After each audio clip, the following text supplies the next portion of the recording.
भोलापुर गांव में बृजपाल नाम का एक ब्राह्मण रहता था, जो कि बहुत ही आलसी स्वभाव का था। घर में उसकी पत्नी सुनीता और बेटी गुड्डी उसके साथ रहती थी। बृजपाल सारा दिन खाट पर ही पड़ा रहता था। बृजपाल दिन भर में बस एक ही काम करता था और वो था भगवान शंकर की पूजा। वो हर रोज सुबह शाम शंकर भगवान की पूजा करता, उनके नाम की माला जपता, फिर सो जाता। अपने आलस के कारण सारा दिन सोए रहने की वजह से अक्सर बृजपाल और उसकी पत्नी में खटपट होती रहती। अब उठ भी जाओ जी, कितना सोओगे? चलो अब खाना खाकर खेत चले जाओ, फसल काटने का समय हो गया है। और हाँ, वापसी में आते हुए नदी किनारे लगे सरसों का साग तोड़ कर ले आना। घर में बनाने के लिए कोई सब्जी नहीं है। और हाँ, भूलना मत, नहीं तो आज खाना नहीं बनाऊंगी। अपनी बीवी की बातों को नजरअंदाज कर बृजपाल फिर से चादर तानकर सो जाता है। सुनीता गुस्से में लाल पीली हो जाती है।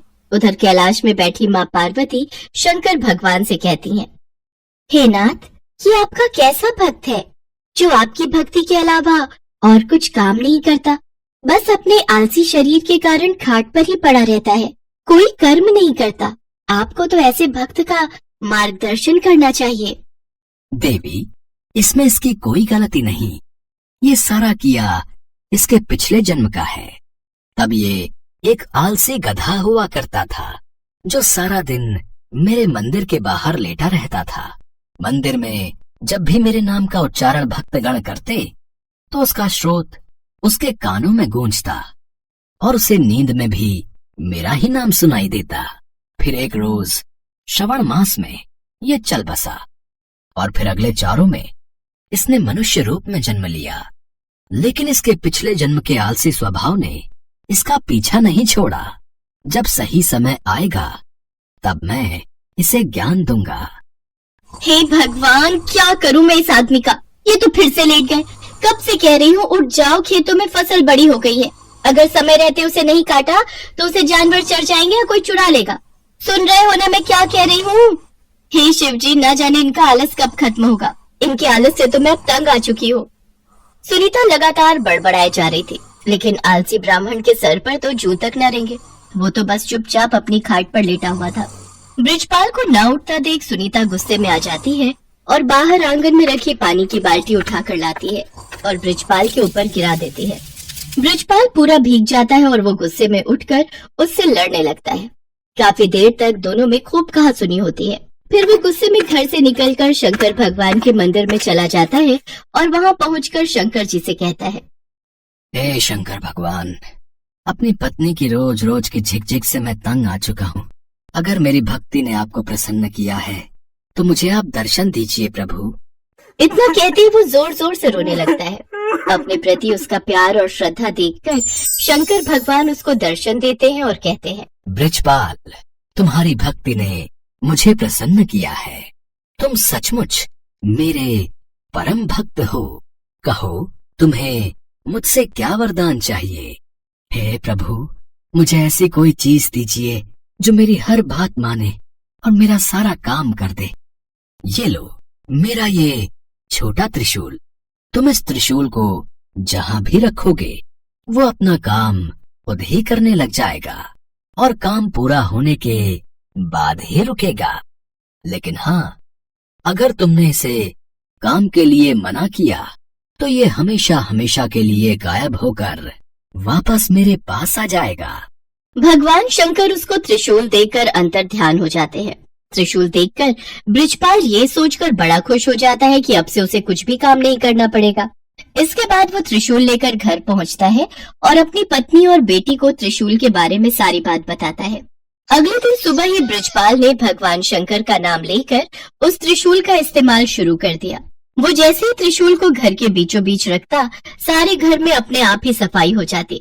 वो जिस भी चीज पर उस त्रिशूल को रख देता वो अपने आप काम करने लग जाता।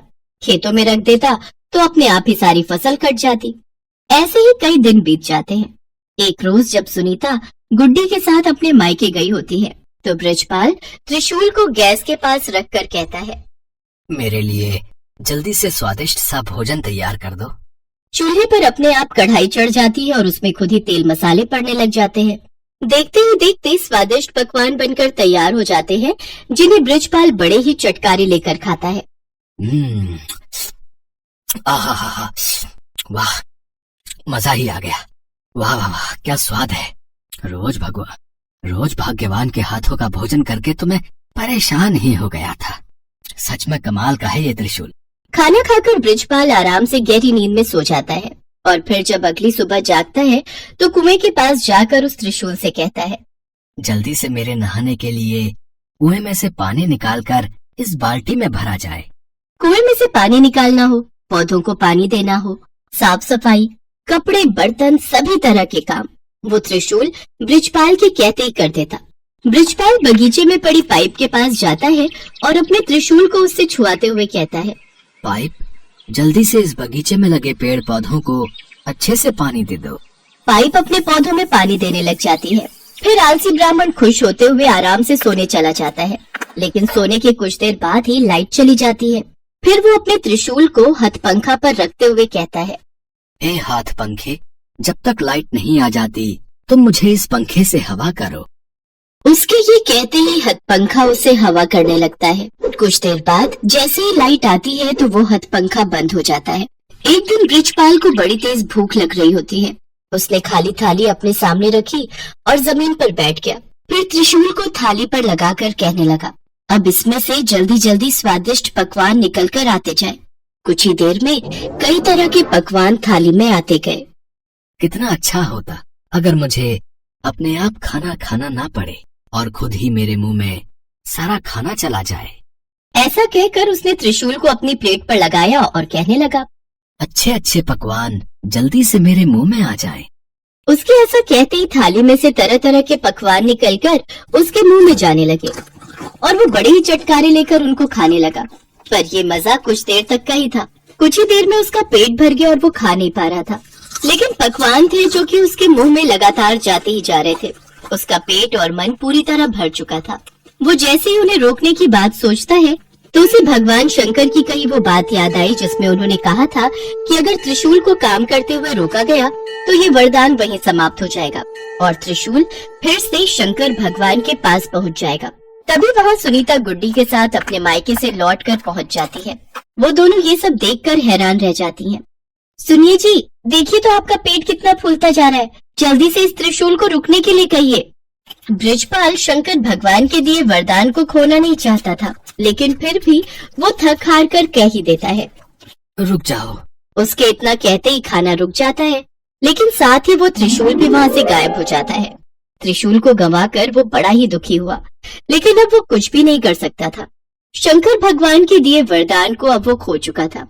अभी तक बृजपाल ने जितने भी काम त्रिशूल को दिए थे वो सब कब रोकने हैं ये उसने साथ में ही बता दिया था, लेकिन खाना खाते हुए कब रुकना है ये कहना वो भूल गया था, जिस कारण खाना बिना रुके ही उसके मुंह में आता ही जा रहा था।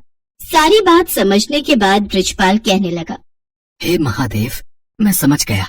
ये वरदान आपने मुझे सबक सिखाने के लिए दिया था। सचमुच में मैं कितना मूर्ख था जो हर छोटे छोटे काम के लिए भी आलस दिखाता था, और अब मुझे सीख मिल चुकी है कि छोटे छोटे काम के लिए किसी दूसरे पर निर्भर रहने से कितनी बड़ी मुसीबत आ सकती है। उस दिन के बाद से बृजपाल ने हमेशा हमेशा के लिए आलस त्याग दिया और हर रोज खेत जाने लगा। अपने सभी काम खुद करने लगा और दिन में 2 बार भगवान शंकर की पूजा भी करता। अब उसका जीवन पूरी तरह से सफल हो गया।